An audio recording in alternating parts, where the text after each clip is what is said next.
In this video, we're going to change our point group display order and see what effect that has on our drawing file, as well as discuss overrides inside of our point groups. So the first thing we're going to go ahead and do is we're going to navigate to our points group, all points, and we're going to go ahead and create a new point label style so that we can see the effect that changing our display order has on our drawing. So I'm going to go ahead and create a new label style. I'm going to call this new label style display order change. And I'm going to go to my layout tab and I'm going to change my point number. I'm going to change the contents of that point number. I'm going to delete out point number information and say display order change. And I'm going to hit OK. And you'll notice here it says display order change. I'm going to change the text height to 1, so it's extremely large text. And then I'm going to move down into point elevation, and I'm going to change my visibility for that to false.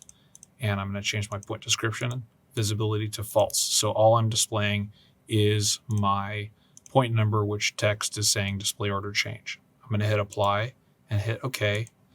I'm going to make sure that I have my point label style selected as display order change, and I'm going to hit apply and hit OK.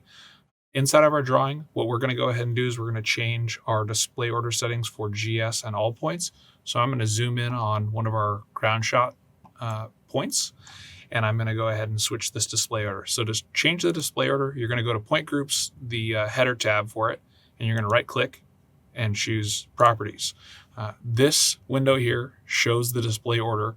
What a display order does for Civil 3D is it looks down the list from top to bottom and it determines each point as it goes down. It reads what points are in each group and displays a label and a point marker style. And so the ones above take precedent over the ones below. So in our drawing, GS takes precedent over all points.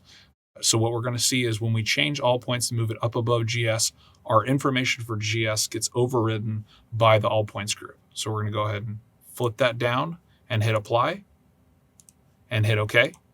And you'll notice that when I did that, it changed my label display style. So what I'm going to go ahead and do now is I'm going to flip it back and we're going to look and see what overrides do. So I'm going to go to point groups.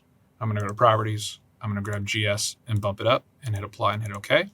And so we've now changed back.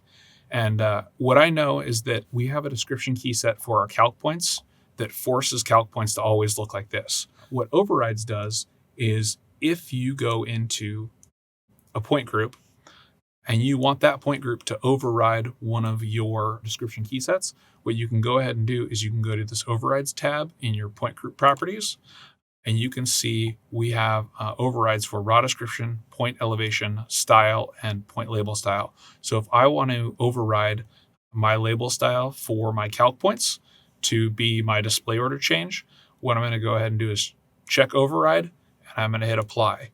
And what that effectively does is it overrides the description key set to display my label style. What it doesn't do is it doesn't override my point groups that lie above it. So my GS points lie in a point group that is above my all points group. So my GS governs over the all points group. And so the override in the all points group does not override a point group that is above it in the list.